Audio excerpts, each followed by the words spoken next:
Day and night and day, the living creatures give their praise to Him who lives eternally. They never cease from saying,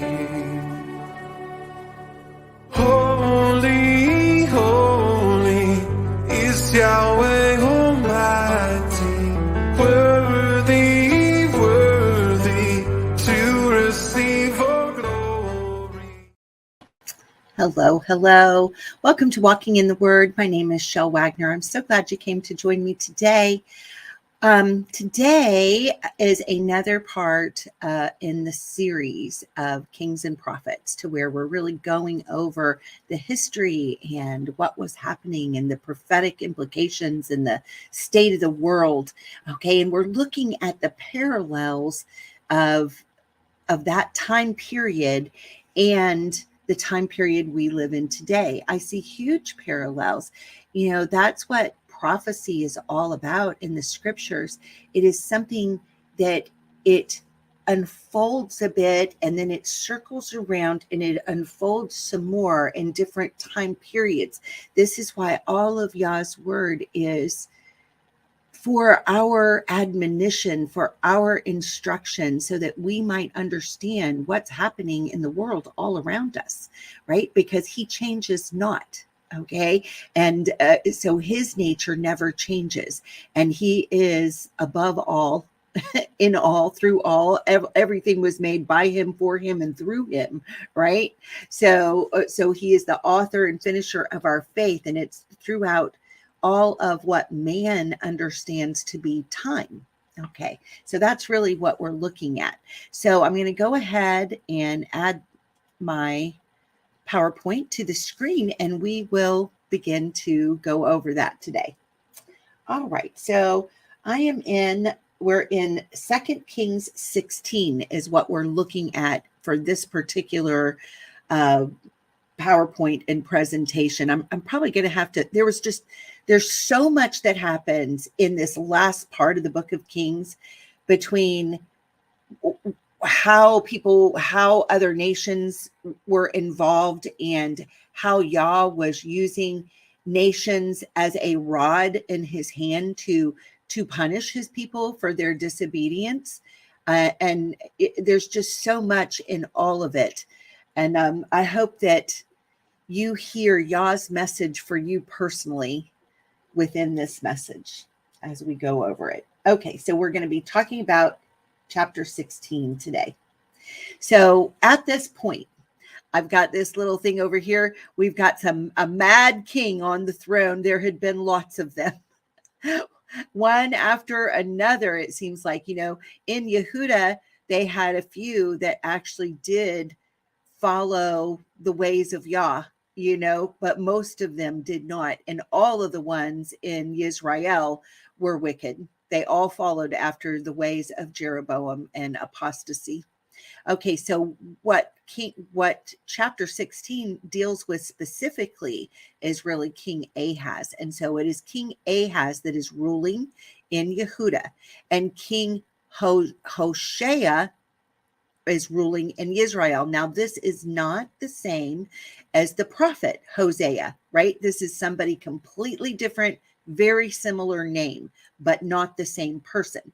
Now, the prophet Amos and Hosea and Isaiah and Micah were all speaking their message at this time period. Okay, so that's what was going on. They were trying to bring that message to the world and to the kings and to the world powers at that time.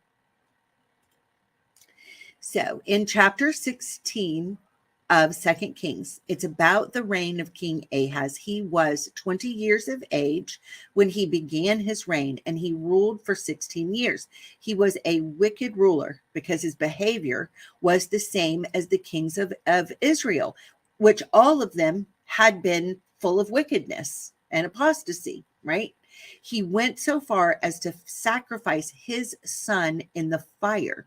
And then his son Hezekiah ruled after him, and he was described as the best king Yehuda ever had.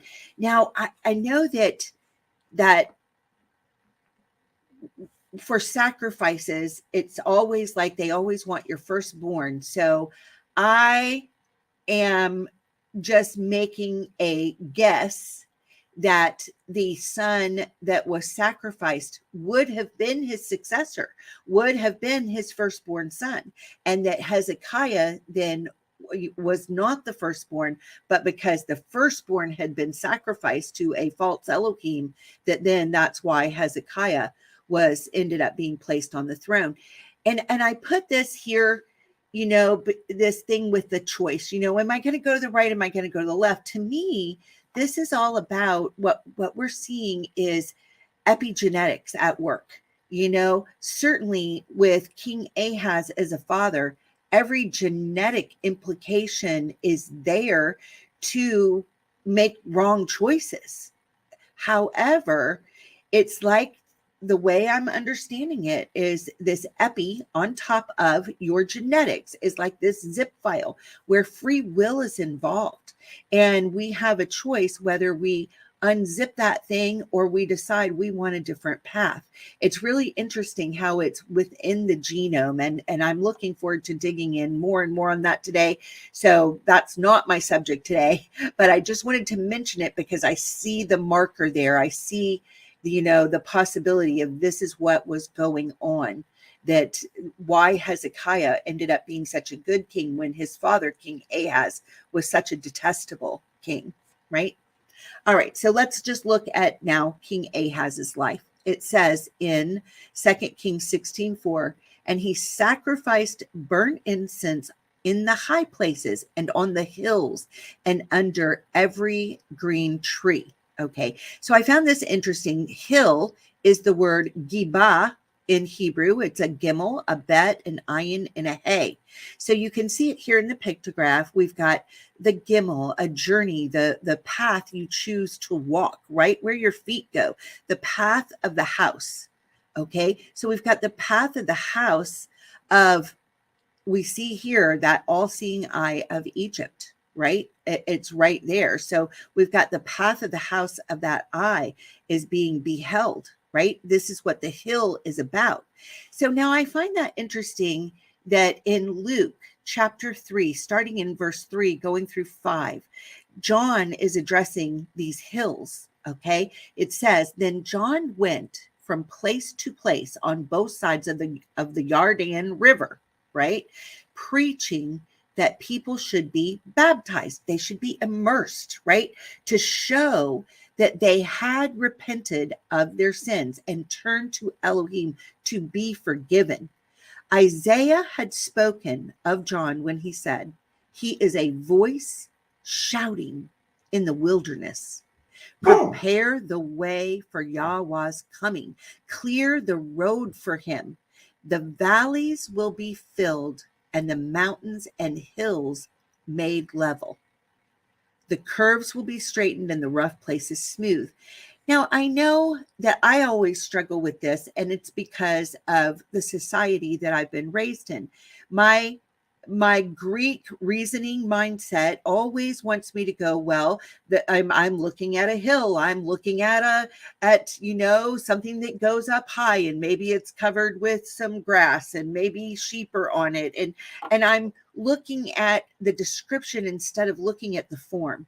And so I believe that John was certainly addressing the form of the hill, right? When he's saying it's going to be made level, it means that every tongue will confess and every knee will bow to the fact that Yahushua HaMashiach is Adonai of Adonai. He is Melech of Melechim. So he is Lord of Lords. He is King of Kings, right?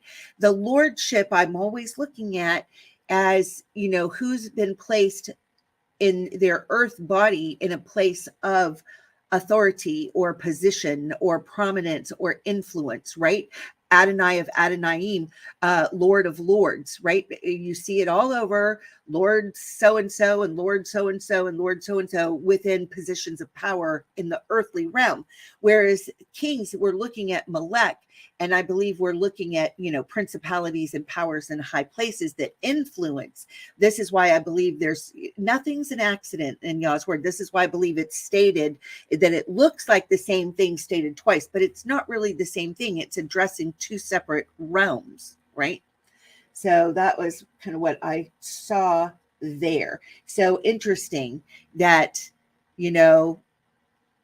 when Yah comes, when Yahusha comes, every hill, every high place is going to be made level. They will be high places no more, right? Because every knee will bow and every tongue will confess who really is Yahweh and Elohim, right? All right, so I wanted to look at a couple of maps to understand what was happening at this time period. So what we've got here, King Rezin of Aram unites with King Pekah of Israel to attack King Hoshea of, and did I put that as King Hoshea?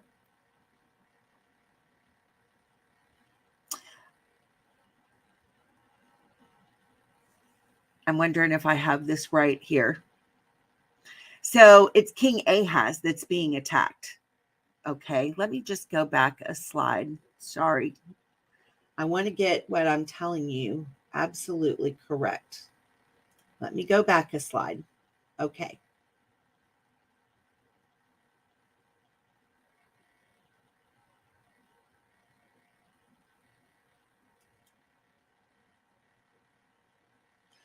Okay. So this is before Hoshea has taken the throne, or either right after, because this is what's difficult with kings. King Pekah and King Hoshea are both kings of Israel, right? And so it's one of the kings of Israel at this time, okay, because are going to attack King Ahaz of Yehuda, okay? And so Ahaz is the one being attacked. So I have this wrong here on this slide. Now I'll have to go back and fix that. But it's King Ahaz that they're attacking. So let's look at what we're looking at here. So we've got Aram. So see up here in this green color right here. This is the kingdom of Aram, okay? And this is including Damascus at this time, because he had just the kingdom of Aram, this Assyrian empire, okay, that this has been the Assyrian empire is really quite large, and you're going to see that as we go forward. And then over here, look, this is the kingdom of Israel, the northern kingdom right here. And then this is the kingdom of Yehuda right here. And then this is the kingdom of Edom. So all of these kingdoms are involved in this particular story line in chapter 16, right? These four kingdoms are what is at play here. And so I just put up this of what Israel, looks like today. And so we can see here is the Jordan River going through here, right? And here's the Dead Sea and the Sea of Galilee up here at the top. And so you can see that all of this was in the kingdom of Israel, the northern kingdom, until here's Jerusalem in the kingdom of Yehuda, and the Dead Sea down here, right, in the southern part. But all of this, the Sea of Galilee, all of this was all within the kingdom of Israel. And here's what they had over on the right-hand side of the Jordan River, right? This was the area that Reuben and the half tribe of Manasseh and all of Gad, they were like, no, this is a great area for raising cattle. So we desire to be on this side, which puts them right up against the king of Ammon, the king of Moab, the king of Aram. So they're all right here on this side, a much more vulnerable area right there. Okay. And so if you see Israel today, it's going up and covering this area, and there is none of that territory belonging to Israel on this side any longer. And in fact, a great portion of what did belong to the kingdom of Israel, we can see, is now known as the West Bank. So that was all the territory that had been given to those northern tribes. And so I wanted to see that. So in this battle, King Rezin of Aram, right here, unites with King Pekah of the northern kingdom of Israel, and they decide to attack the southern kingdom of Yehuda and King Ahaz. Okay, so right here, the Assyrian Empire is who Yehuda decides to reach out to. King Ahaz, he reaches out to them and asks for their help, and swears to be a slave to his kingdom. And when Yehuda is being attacked by them, Isaiah had given a message saying, this won't happen to you, right? However, King Ahaz didn't believe that. So he reaches out to the Assyrian king for help. And the kingdom of Edom sees a weakness as these two kingdoms are attacking Yehuda. He says, oh, now they're weak, so I'm going to attack them from behind. So they were in a lot of trouble. There was a lot of trouble going on. The king of Edom sees a weakness and attacks Yehuda and begs King Tiglath-Pileser of Assyria to rescue them. And this was that Assyrian empire. All of this, which I've got a better picture of that for later. All right, let's go on. I just wanted it to try to make sense. Okay. So we get a really good story of this in Second Chronicles 28. So Ahaz was 20 years old when he became king, and he reigned in Jerusalem 16 years. He did not do what was pleasing in the sight of Yahweh, as his ancestor David had done. Instead, he followed the examples of the kings of Israel. He cast metal images for the worship of Baal. He offered sacrifices in the valley of Ben Hinnom, even sacrificing his own sons in the fire. In this way, and this says sons, plural. So I'm not sure how many he sacrificed, right? We just know somehow Hezekiah made it out alive. So he offered sacrifices in the valley of Ben Hinnom, even sacrificing his own sons in the fire. In this way, he followed the detestable practices of the pagan nations Yahweh had driven from the land ahead of the Israelites. He offered sacrifices and burned incense at the pagan shrines and on the hills and under every green tree. There's the hills again, right? Because of all this, Yahweh, his Elohim, allowed the king of Aram to defeat Ahaz and to exile large numbers of his people to Damascus. So I want you to see this, because what we're dealing with now is the beginning of all of Yah's people being scattered into the nations, okay? And we always kind of generalize it down that, everybody from Israel went captive to Assyria and everybody from Yehuda went captive to Babylon. Well, this says something different here. This says that the king of Aram was allowed to defeat Ahaz and to exile large numbers of his people to Damascus. Okay, so that's very interesting, that many of the actual tribe of Judah, and it would have been mainly Judah, okay, that would have gone, because Benjamin had been so depleted, right, and infiltrated and intermarried. We saw that in the book of Judges. So we're mainly looking at the tribe of Judah. Many large numbers were exiled to Damascus. Okay, I just wanted to really point that one out. The armies of the king of Israel also defeated Ahaz and inflicted many casualties in his army. So again, we're looking really at civil war, brother against brother, because these are the other tribes that are attacking and killing those of Yehuda. Okay. So in a single day, Pekah, son of Remaliah, Israel's king, killed 120,000 of Yahweh, of Yahweh, the Elohim of their ancestors. Of Yehuda's troops. I'm sorry. Of Yehuda's troops, all of them experienced warriors because they had abandoned Yahweh, the Elohim of their ancestors. So this answers the question, why would Yah allow this kind of defeat of 120,000 of Yehuda's experienced warriors, right? Why did this allow? So large numbers got exiled and then large numbers were killed. And why? Because they had abandoned Yahweh, the Elohim of their ancestors. They had abandoned him. They had decided that they liked the Elohims of these other nations better, and that they weren't going to worship Yahweh and they weren't going to honor Yahweh, and they had rejected their maker.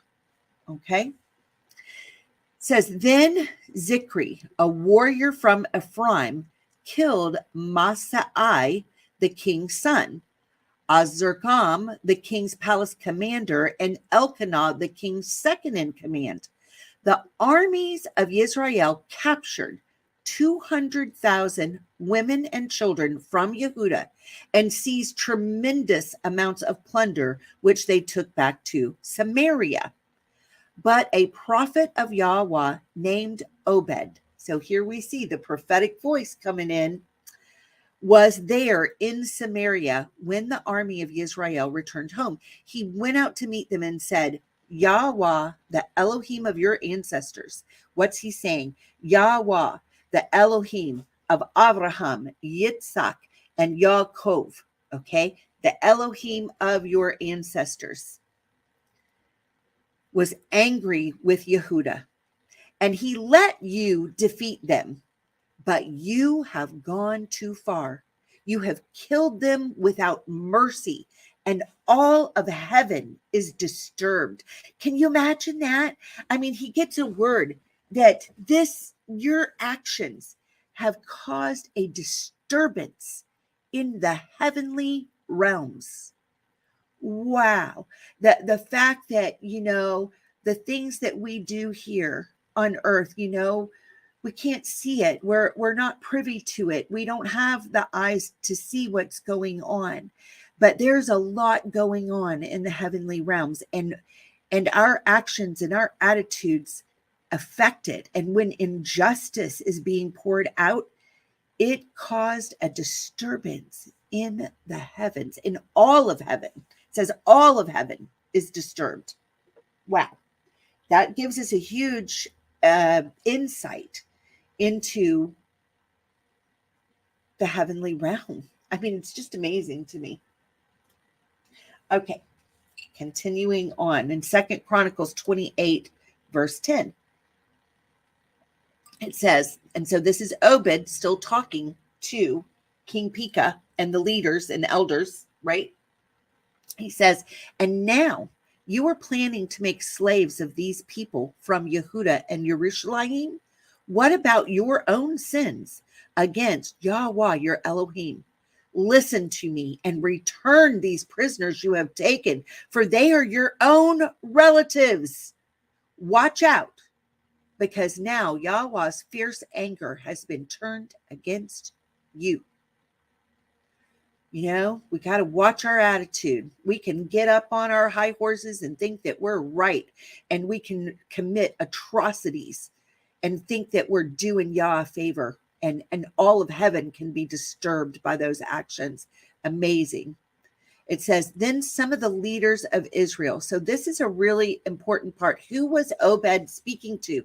The prophet spoke to the tribal leaders, not the king. The country was the country of Israel had gone through so much trouble, and the monarchy, the leadership, the top echelon, everybody had lost all respect for it.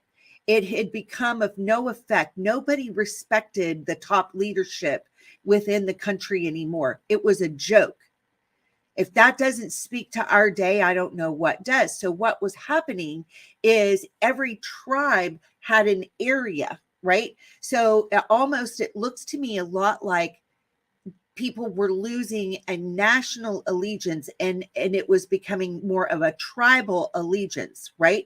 It looks a lot like what I see happening in the United States of America at this point, where states' rights are becoming more to the forefront. I believe that we're headed into a time, because our leadership, our governmental leadership, and our national leadership has become a joke. We are the laughing stock of the world. And even within our own self, we're all making fun of who is sitting in the top seat at the moment. It's just pitiful and ridiculous. And everybody that's with them, it looks like a giant clown show, and people have lost all respect for it. We don't have respect for that anymore. The office of president is not respected in this country because there's nobody been who deserves respect in it, right? It's a clown show.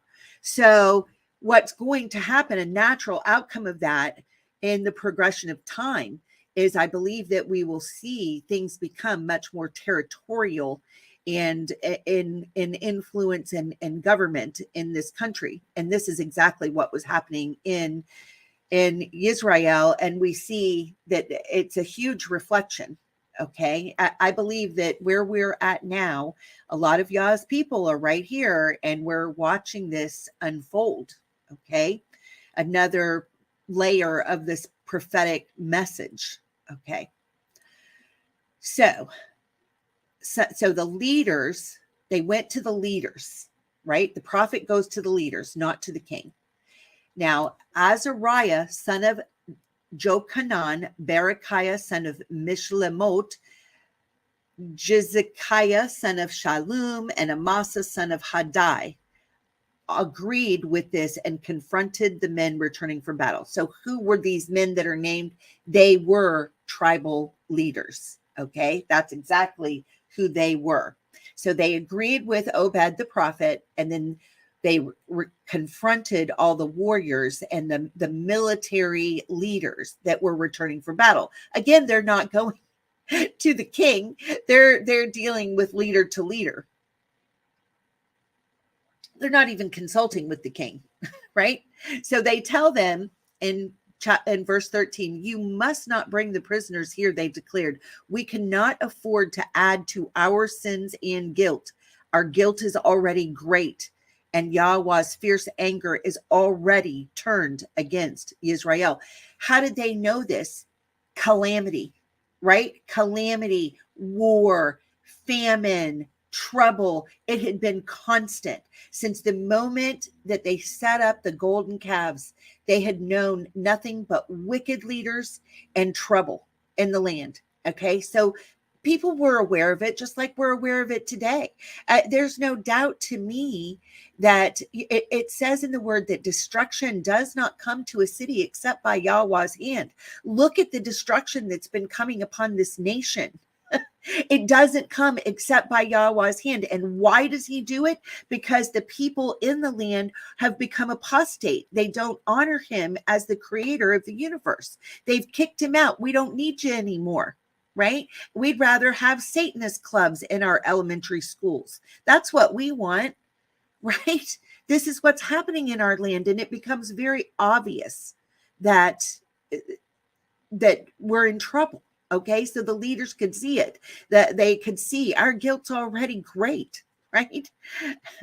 Okay, so the warriors released the prisoners and handed over the plunder in the sight of the leaders and all the people.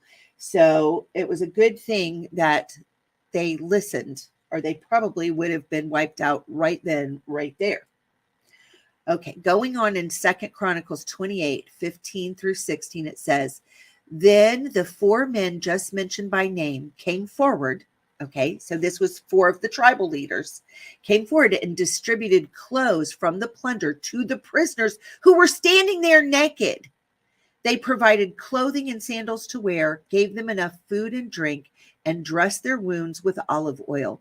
They put those who were weak on donkeys and took all of the prisoners back to their own people in Jericho, the city of palms. Then they returned to Samaria. At that time, King Ahaz of Yehudah asked the king of Assyria for help, right? Because he was now being attacked also by Edom in the south. Okay.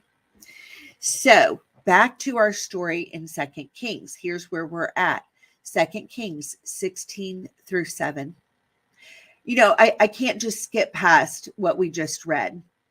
The fact that brother against brother would be think so highly of themselves, be so exalted in their own mind, be so drunk on the blood of warfare and stirred up by wickedness and principalities and powers in high places, that they would think that it was okay to strip their brothers and sisters naked, right? And not give them food or water. That this was how they were treating them. I mean, it was no wonder all of heaven was disturbed. This was brother against brother, and they felt justified in doing it. Sickening, really sickening. And we need to watch for this. We need to watch for this. This is why the whole issue of in this movement with being Torah terrorist and everybody better agree with me on my view of the calendar and on my view of the shape of the earth and on my view of how everything should be done.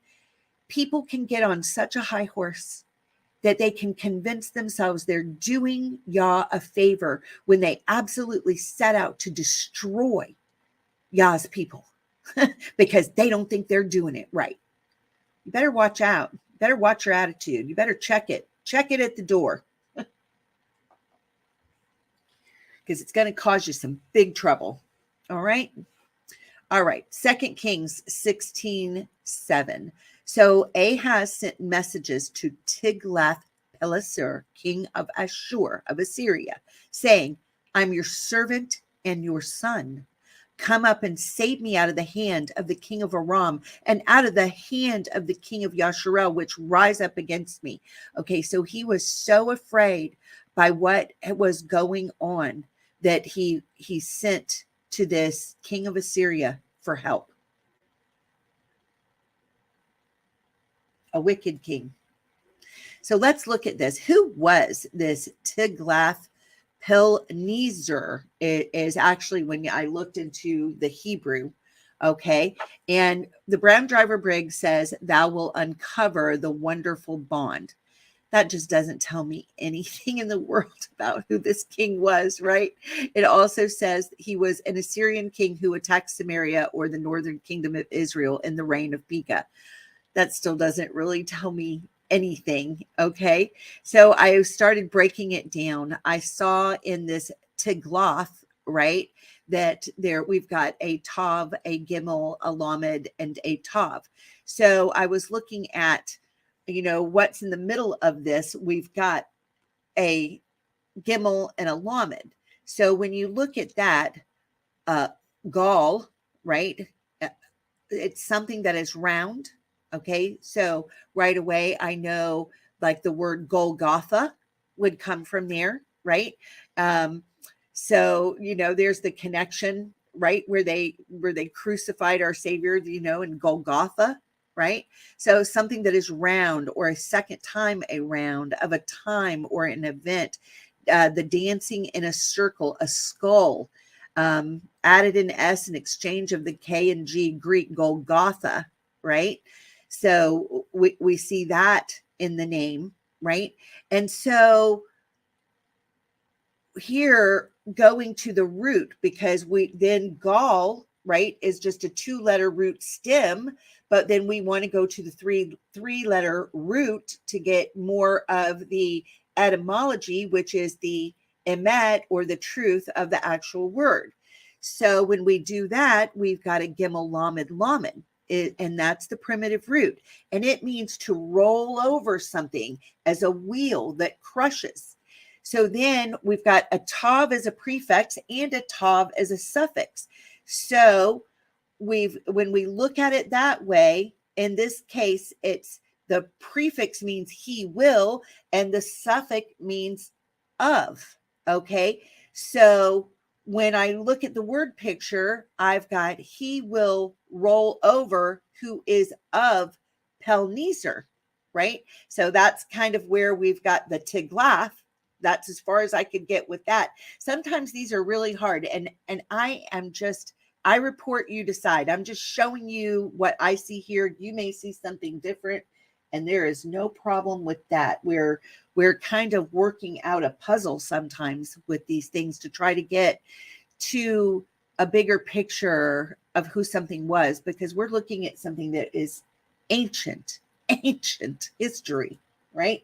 In a language that we don't speak anymore, and in a form with the pictograph that is not widely used or known or understood, right? So we got to give each other a lot of grace in these things as we're trying to puzzle things out. And I hope that you guys also extend that to me, because I may not get it all right. Okay. In fact, I'm sure I won't. All right. So the long and short of the digging that I did into the Hebrew leads me to believe the name Pilnezer is a combination of two Hebrew words. Pele as a root word, meaning a certain one who has been set apart, and asur, which would be H631, which means to tie, bind, and imprison. So he's this king of Assyria. So the word picture, we've got the Pele, right? So we have a pei, a lamed, and a noon. The breath controls that controls life. The strong support, and I put price, but that is not right. It's strong support. That's supposed to be of the prince, right? Strong support of a prince, of a ruler. Okay. And I'm looking again of a wickedness in high places type rulership, authority, influence over this king. Okay, that's kind of what I'm seeing in this whole world picture. So he was the king of Assyria, Ashur, right? So here is the Aleph, the Shin, and the Resh. Okay, and so when I look at that, I'm looking at strong destruction from a prince, from a principality. That's what I'm seeing in this word picture for Ashur. But it also has different meanings in the definition, because we know one of the tribes is the root for their name, right? So let's look at the full Brown Driver Briggs definition. It means to go straight, to walk, to go on, to advance, to make progress, to lead on, to set right, to righten, to pronounce happy, to call blessed, to be made happy and be blessed. And we certainly see that in the blessing that Yaakov gave to his son Asher. So an interesting word there. All right, so moving on, let's look at what Isaiah was trying to speak to King Ahaz during this time. I put back up the map so that we can continue to look at it as we're thinking about what was being said. So Isaiah 7, verses 1 and 2 says, "And it came to pass in the days of Ahaz, the son of Jotham, the son of Uzziyahu, king of Yehuda, that Rezin, the king of Aram, and Pekah, the son of Ramal-Yahu, who was the king of Yasharel, went up toward Jerusalem to war against it, but they could not prevail against it," right? Yahweh is protecting them from this double attack from these two other kings, including their brother, right? So it was this kingdom and this kingdom attacking Yehuda. "And it was told the house of David, saying, Aram is confederate with Ephraim, the king of Israel, also known as the tribe of Ephraim, or the house of Ephraim, or the stick of Ephraim, depending on which part of the scriptures you're reading. It's all the same thing, right? Kingdom of Israel. All right, so Aram is confederate with Ephraim, and his heart was moved, and the heart of his people, as the trees of the wood are moved with the wind. Very interesting.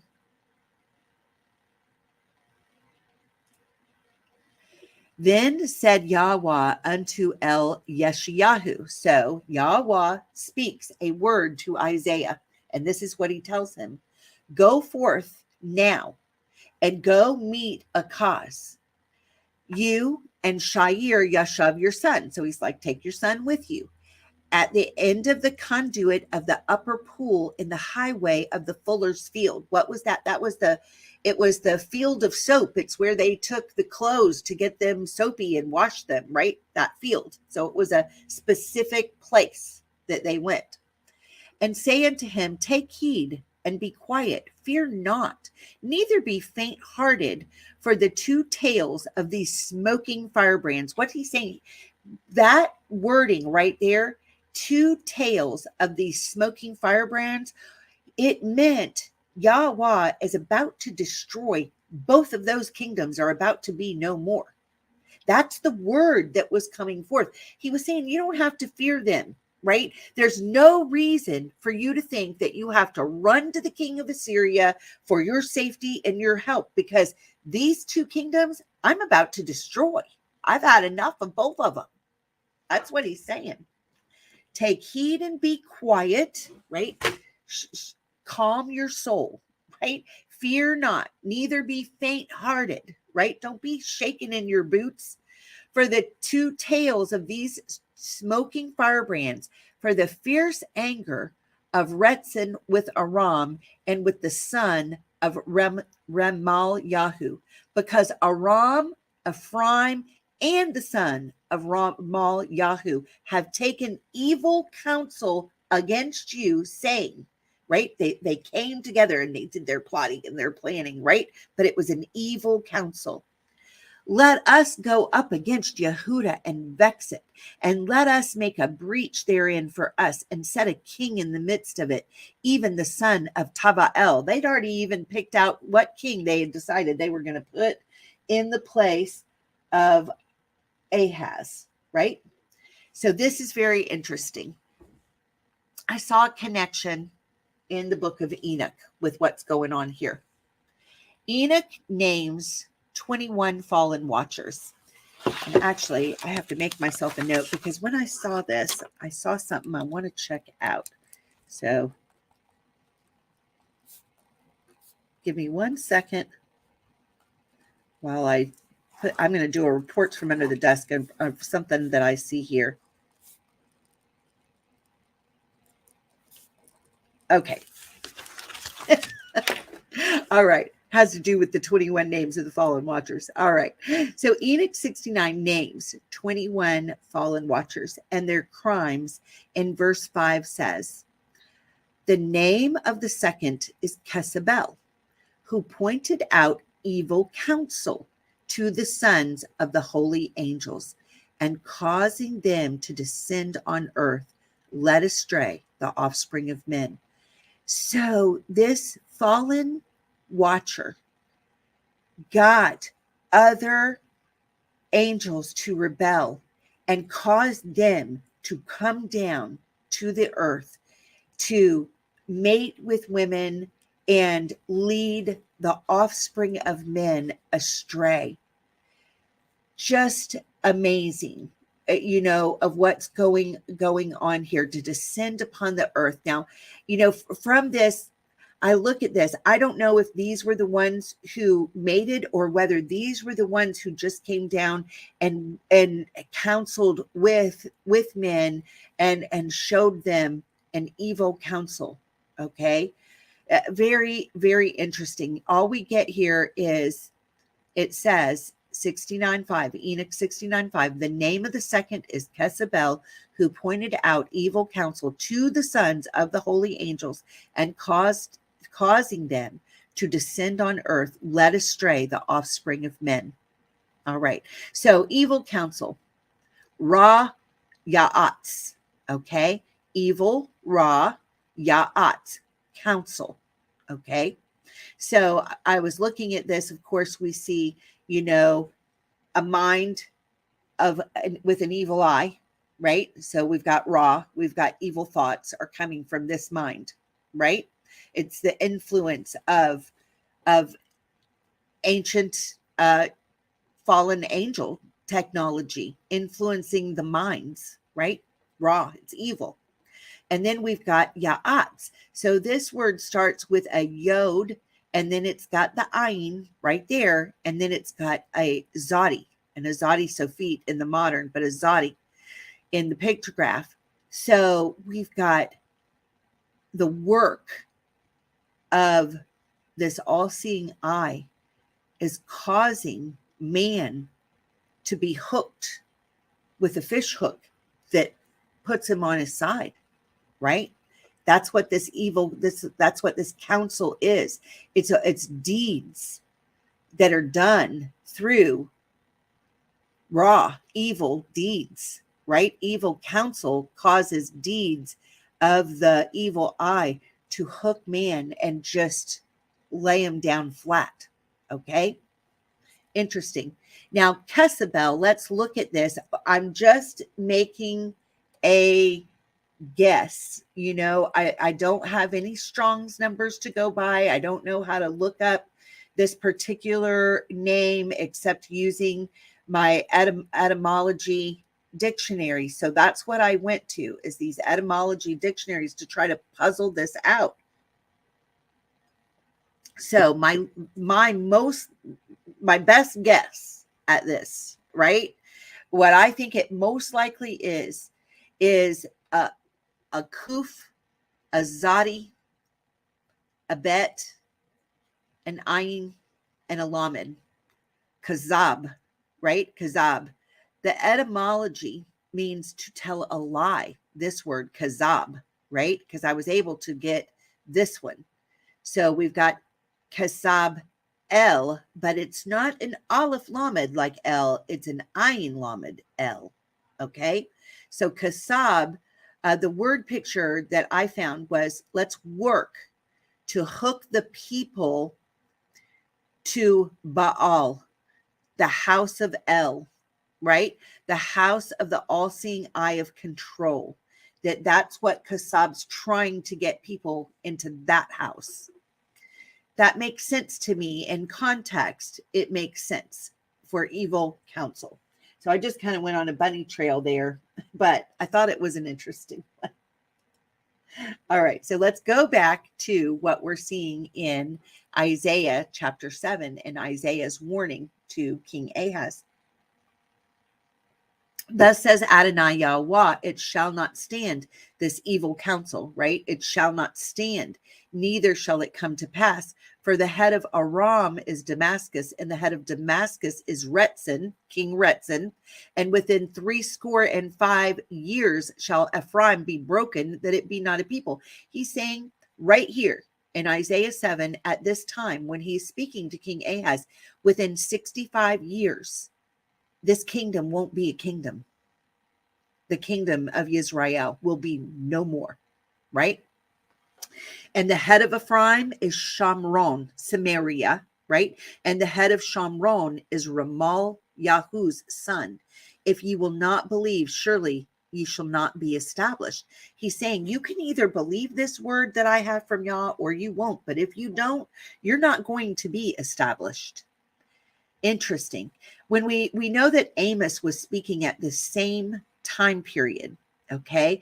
And in Amos 1:3, it says, thus says Yahweh, for 3 transgressions of Damascus, and for 4, I will not turn away the punishment thereof, because they have threshed Gilad with threshing instruments of iron.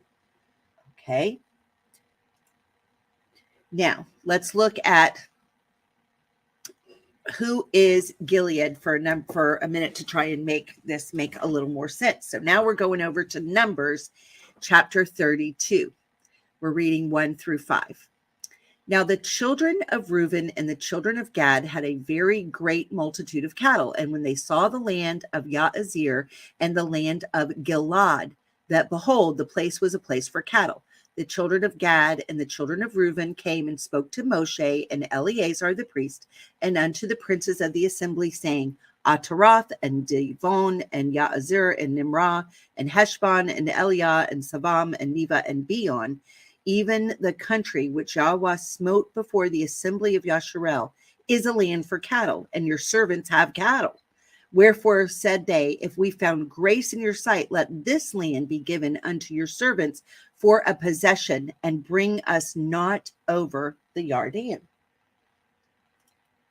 So this is what they were saying. They were saying, we prefer to live on this side, right? And so we had already taken a small look at that. So this is where Gilead is. So in 2 Kings 15:29, in the days of Pekah, king of Israel, came Tilgath-Pileser, king of Assyria, and took Ijon and Abel, Beth Maacah, and Yonah, and Kadesh, and Hazor, and Gilead, and Galilee, and all the land of Naphtali, and carried them captive to Assyria. So he had already invaded this land and already taken all of these tribes captive. It says the entire land of Naphtali. So all of Naphtali had already been taken captive. And, you know, I've been reading other history books about this time period. And, you know, it says that many of them were carried away. So let's look at this. This is Israel's Lost Empires by Stephen M. Collins. And I'm reading parts from pages 91 through 93. King Tiglath-Pileser of Assyria invaded Israel during King Pekah's reign and took captive the entire tribe of Naphtali and also the Israelites living in Galilee and Gilead. Gilead was the term for Israelite territory east of the Jordan River, and it was inhabited by the tribes of Reuben, Gad, and one half tribe of Manasseh. Gad, Reuben, and Manasseh went captive to King Tiglath-Pileser circa 745 BC, before the fall of Samaria over a decade later. Besides the above tribes, other Israelites in Galilee were also carried captive at that time.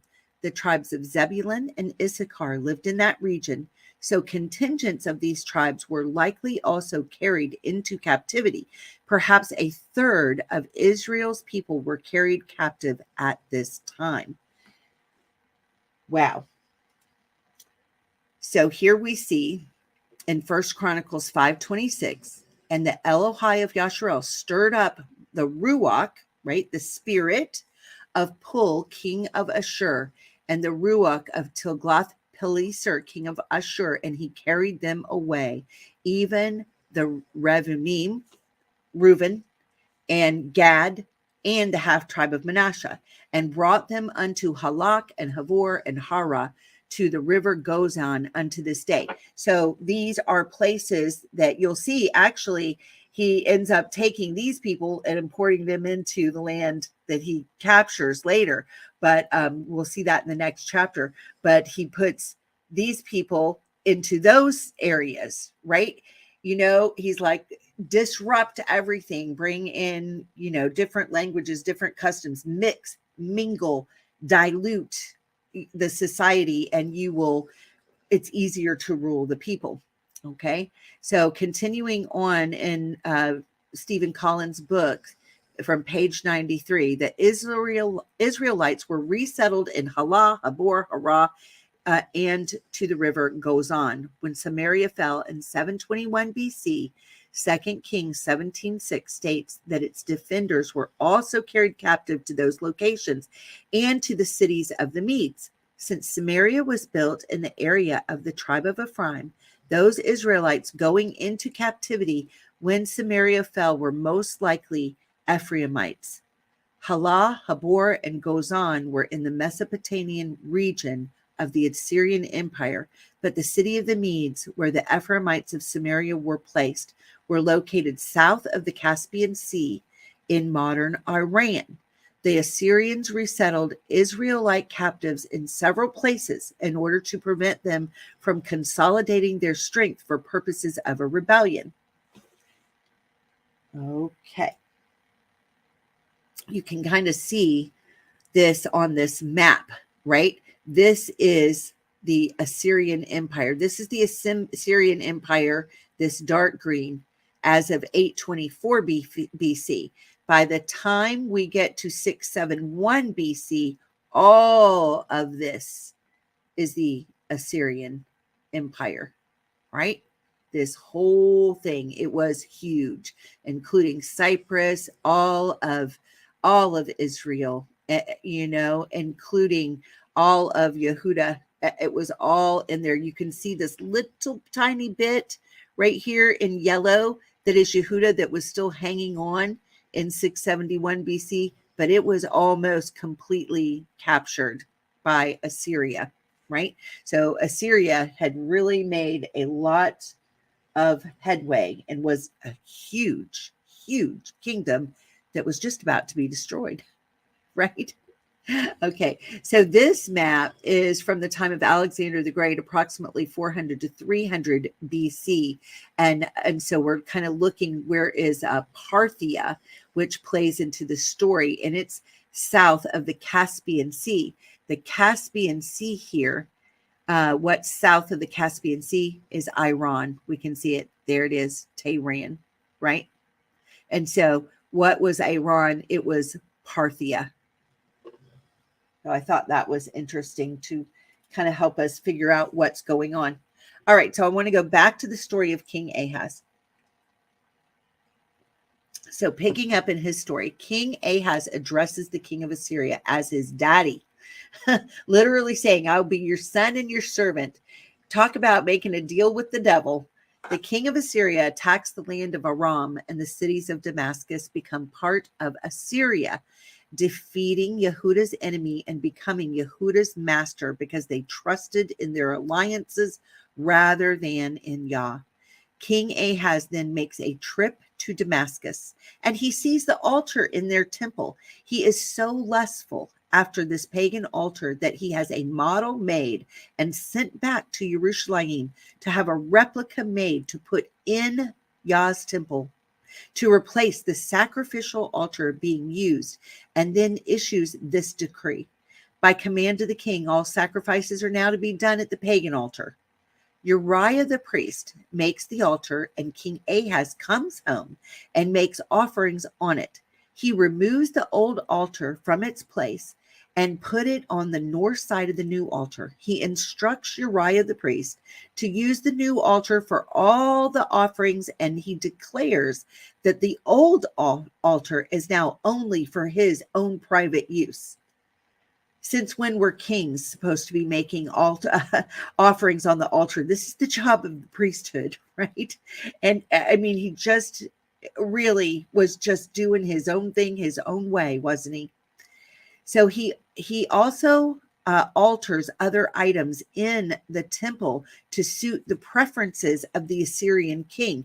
Now that he's, made the Assyrian king his daddy, he's got to do what's going to please and not do anything that might offend this pagan king, right?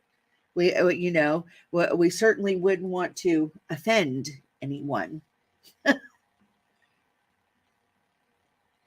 by worshiping Yah the way that Yah said he's to be worshipped, right?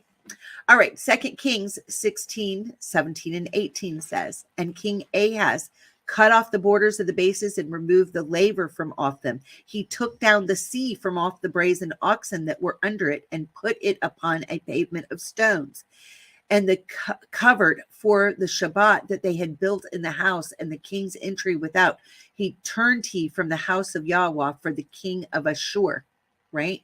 He did it because it offended the king of Ashur, and king of Ashur wanted changes made. So those changes got made to the temple. 2 Chronicles 28:24, and Ahaz gathered together the vessels of the house of Elohim and cut in pieces the vessels of the house of Elohim and shut up the doors of the house of Yahweh, and he made him altars in every corner of Jerusalem. So I looked at a commentary by Alfred Edersheim, and it said that the altars to pagan gods he had constructed on the roof of the upper chamber in the temple known as the Aliyah, no doubt for the Assyrian worship of the stars. And so we're going to see, some interesting things about that. When it talks about where we always hear about, the disciples had to go find a room in the upper room, right? For the Last Supper. They're talking about an upper room that was in the temple. That's, I believe, what is being discussed there. So this is just kind of a picture of what this looked like. And in all these places were these upper rooms. You can kind of see it up around in here. So I just wanted to share that one picture with you. Jeremiah 9:3-6 says, "And say, hear ye the word of Yahweh, O kings of Yehuda and inhabitants of Jerusalem. Thus says Yahweh Zavaot, the Elohai of Yasharel. Behold, I will bring evil upon this place, the which whosoever hears his ears shall tingle, because they have forsaken me and have estranged this place, and have burned incense in it unto other Elohim, whom neither they nor their fathers have known, nor the kings of Yehuda, and they have filled this place with the blood of innocents. They have built also the high places of Baal, to burn their sons with fire for ascending smoke offerings unto Baal, which I commanded not, nor spoke of it, neither came it into my mind. Therefore, behold, the days come, says Yahweh, that this place shall no more be called Topeth, the place of fire, nor the valley of the son of Hinnom, a valley of the son of lamentation, but the valley of slaughter. He's saying, how you've done this in my temple is what Jeremiah is trying to bring out here. You've done this in the temple of Yah. So Jeremiah 19:11-13, and shall say unto them, thus says Yahuwah Zavaot, even so, I will break this people in the city as one breaks a potter's vessel that cannot be made whole again, and they shall bury them in Topeth, till there be no place to bury. Thus will I do unto this place, says Yahweh, and to the inhabitants thereof, even to make this city as Topheth. And the houses of Jerusalem and the houses of the kings of Yehuda shall be defiled as the place of Topheth, because of all the houses upon whose roofs they have burned incense unto all the host of heaven, and have poured out drink offerings unto other Elohim." Can you imagine? That's what they were doing on the roof of the temple and on the roofs of their own homes. It says, "But they set their abominations in the house which is called by my name, to defile it." This is Jeremiah 32:34-35. "And they built the high places of Baal, which are in the valley of the son of Hinnom, to cause their sons and their daughters to pass through the fire unto Molech, which I commanded them not. Neither came it into my mind that they should do this abomination, to cause Yehuda to sin." Is this in our culture today? Here's kind of a picture of where it was in their culture. But look, it's in our culture. Do you not see this woman? This woman who I can't even stand speaking her name, making her devil horn sign. It's right there with this owl that's, at Bohemian Grove that they all worship. Here it is. It's right here. Can you see the picture of it?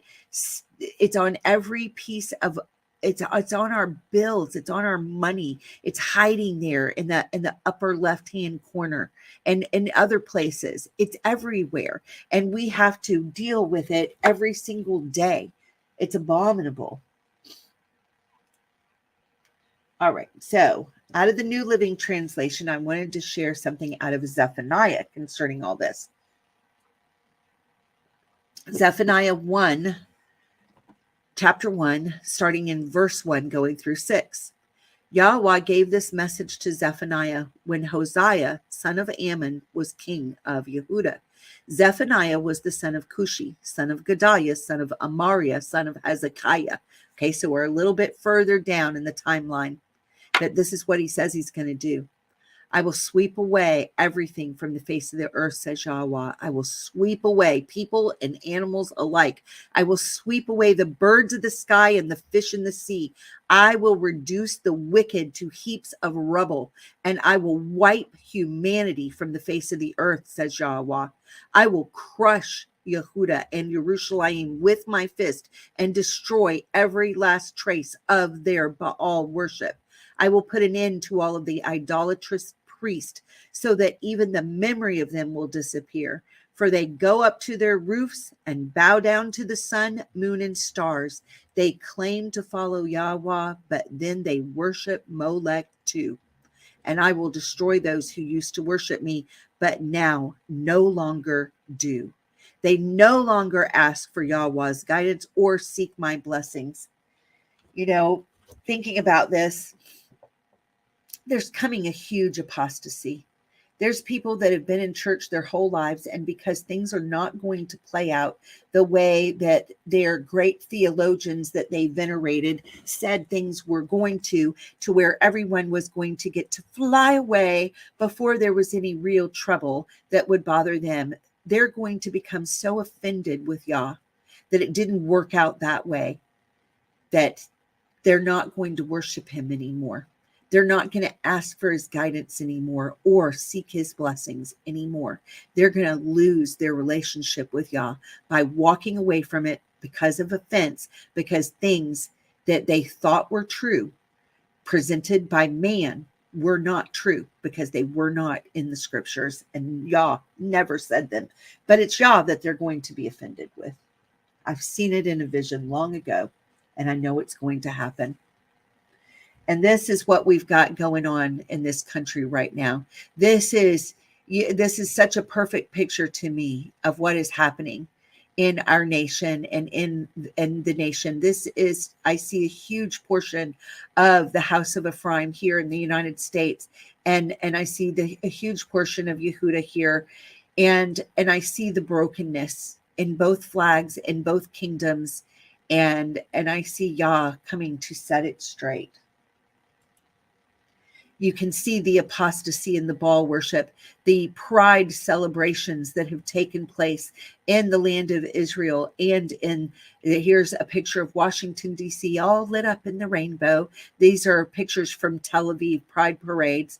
And here's the pride parade in New York City. You guys know all this is going on. So that was this part of my presentation today. I hope it's a blessing to you, and that you hear Yah's message within the message. And I will be bringing the next part very soon. So blessings and shalom. Day and night and day, the living creatures give their praise to him who